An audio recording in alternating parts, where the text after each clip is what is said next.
Good morning विद्यार्थी मित्रों। So last लेक्चरनी अंदर आपणे अलग अलग टर्म्स जोई हती आ चेप्टरनी अंदर। आजनो आपणो लेक्चर छे एनी अंदर आपणे शीखवाना छीए संयोजकता कोष इलेक्ट्रॉन युग्म अपाकर्षण सिद्धांत। संयोजकता कोष इलेक्ट्रॉन युग्म अपाकर्षण सिद्धांत, valence bond electron, valence shell electron pair repulsion theory.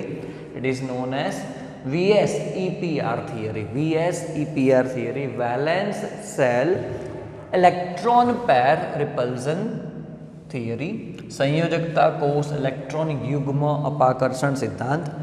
लुईसे અને કોશેલે જે અભિગમ આપ્યો હતો આપણને, પરમાણુ કઈ રીતે સંયોજકતા કોષના ઇલેક્ટ્રોનના અનુસાર બંધ બનાવે છે, પરંતુ યાદ કરો કે તે ઉર્જા વિશે, આકાર વિશે કોઈ માહિતી આપતા નહોતા, એમાં પણ અમુક ખામી હતી।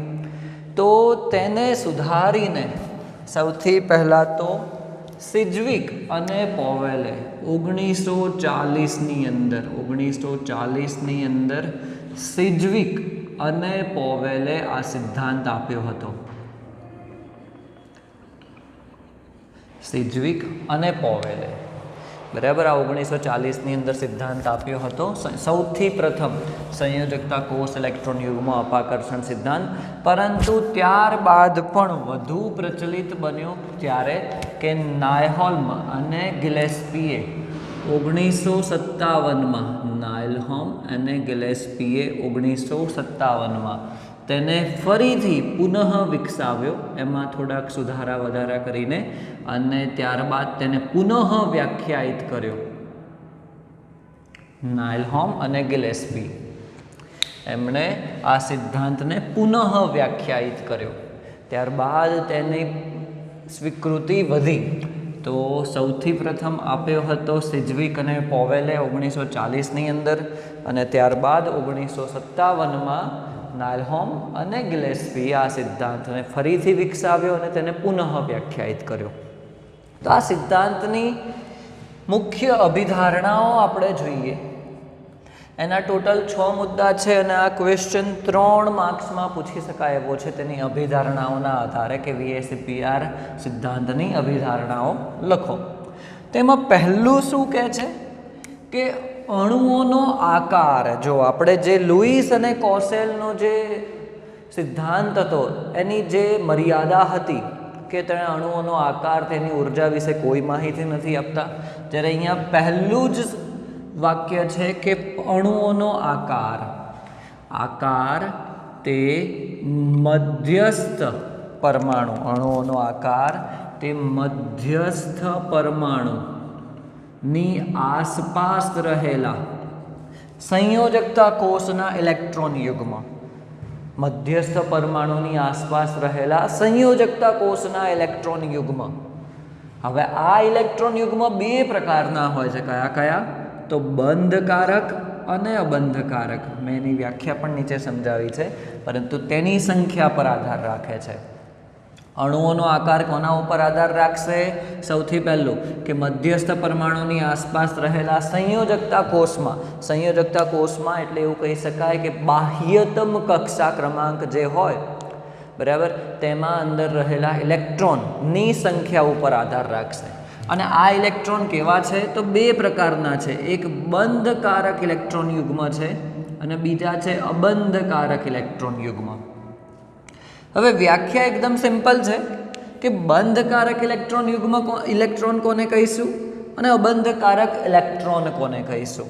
તો સંયોજકતા કોષના જે ઇલેક્ટ્રોન, સંયોજકના કોષમાં જે ઇલેક્ટ્રોન બંધ બનાવવામાં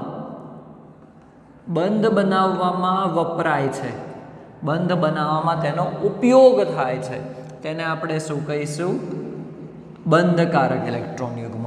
બંધ બનાવવામાં તેનો ઉપયોગ થાય છે તેને આપણે કહીશું બંધકારક ઇલેક્ટ્રોન। અને અબંધકારક કોને કહીશું? તો બંધ બનાવવામાં તે વપરાતા નથી, બંધ બનાવવામાં તે વપરાતા નથી। દાખલા તરીકે ચલો આપણે એક સિમ્પલ એક્ઝામ્પલ લઈએ। અહીંયા નાઇટ્રોજન પરમાણુ લઈએ છીએ, પરમાણુ ક્રમાંક તેનો 7 છે. ઇલેક્ટ્રોન રચના 1s2 2s2 2p3 થઈ જશે. એનો મતલબ કે આ શું છે તમારા 2s2 અને 2p3 n બરાબર 2 કક્ષા છે છેલ્લી, એટલે ટોટલ 5 એક એવા છે સંયોજકતા ઇલેક્ટ્રોન છે. સંયોજકતા ઇલેક્ટ્રોન છે. હવે આપણે જાણીએ છીએ, આગળ આપણે જોયું હતું લુઈસના સિદ્ધાંત અનુસાર કે નાઇટ્રોજન તો 3 બંધ બનાવી શકે છે અને અષ્ટક પૂરું કરવા માટે 3 ઇલેક્ટ્રોનની જ જરૂર છે. તો નાઇટ્રોજન શું કરશે? ધારો કે આપણે એનું એક સિમ્પલ ઉદાહરણ લઈએ NH3નું, તો નાઇટ્રોજન પોતાના જે 5 ઇલેક્ટ્રોન છે એમાંથી શું કરે છે, અહીંયા હાઇડ્રોજન જોડે એક બંધ બનાવ્યો, બીજો હાઇડ્રોજન જોડે એક બંધ બનાવ્યો અને ત્રીજો હાઇડ્રોજન જોડે એક બંધ બનાવ્યો. તો પછી શું થયું કે એના 3 બંધ બન્યા અને સંયોજકતા કોષમાં 8 ઇલેક્ટ્રોન થઈ ગયા, તો તે સ્થાયી થઈ ગયો.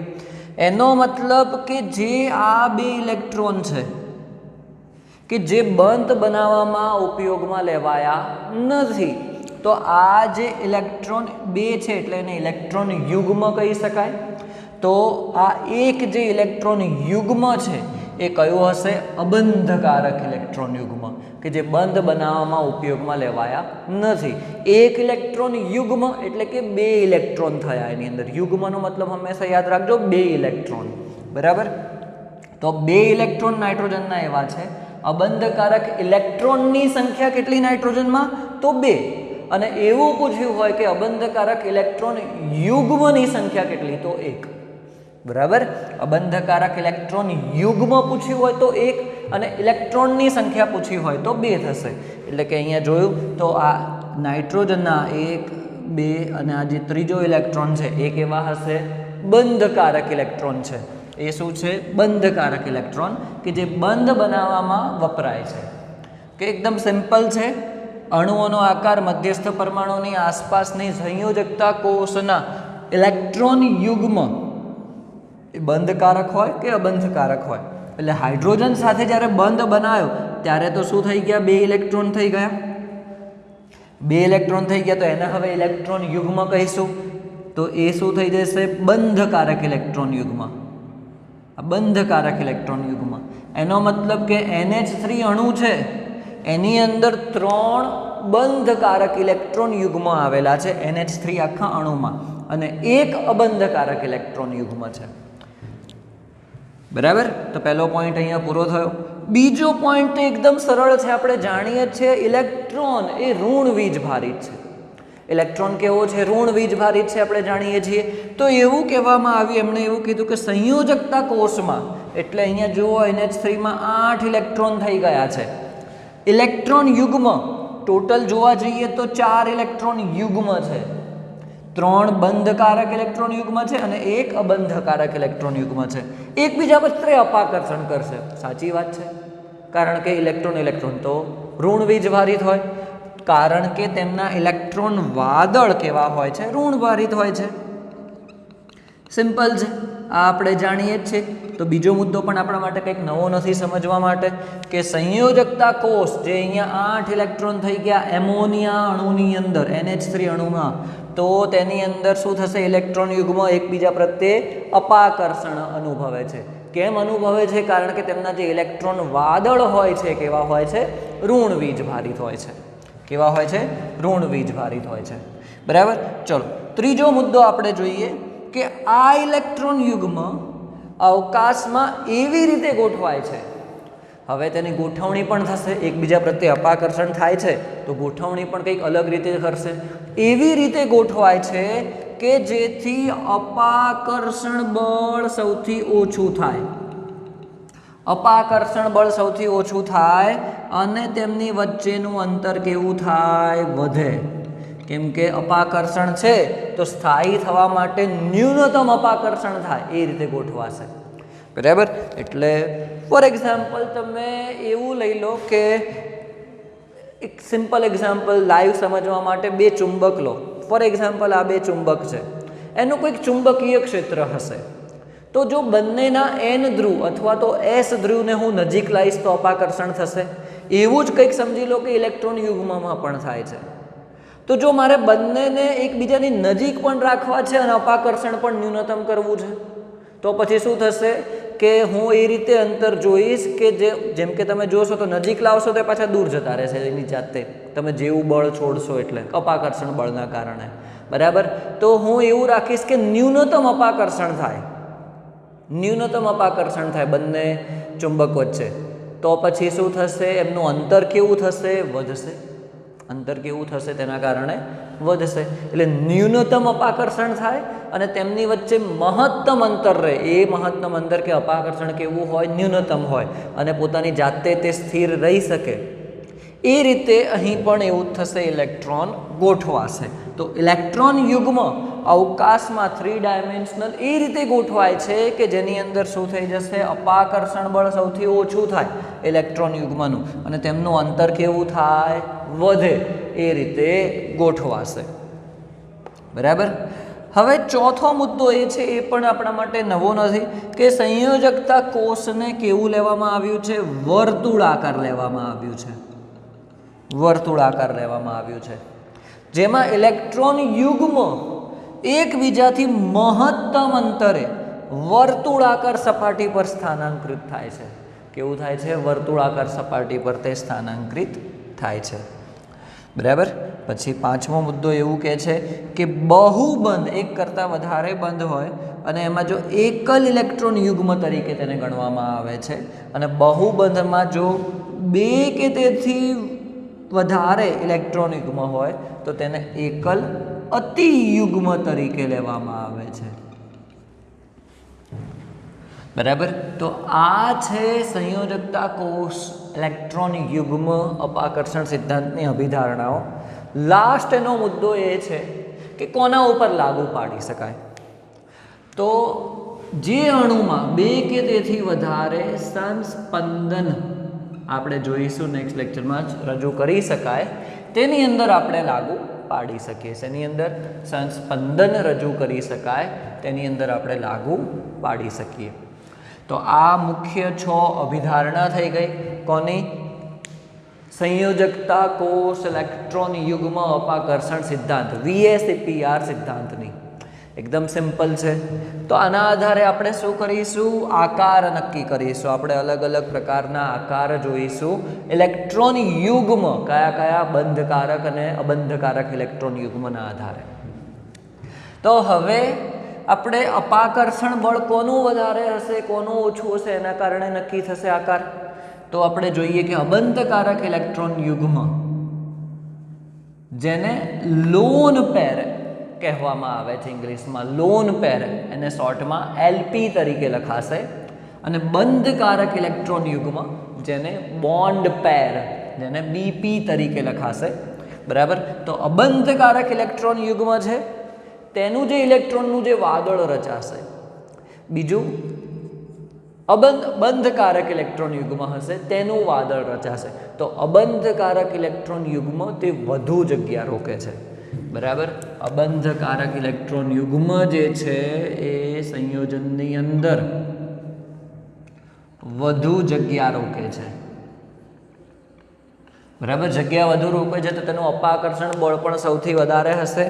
એટલે યાદ રાખજો, અપાકર્ષણ બળ આ MCQમાં પણ પૂછાઈ ગયેલો ક્વેશ્ચન છે.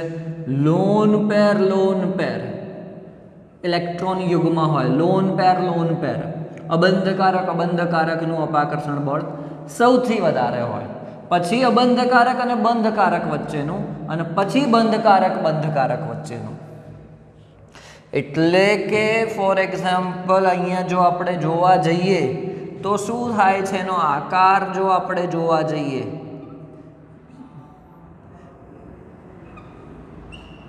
પિરામિડલ આકાર હોય છે NH3 નો, અને એને હું આ રીતે બતાવું છું. અબંધકારક ઇલેક્ટ્રોન યુગ્મને 2,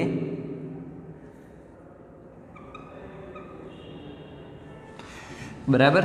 તો અબંધકારક ઇલેક્ટ્રોન યુગ્મને મેં ઉપર આ રીતે બતાવેલું છે. તો તેનાથી આ 3 અણુઓ દૂર હશે.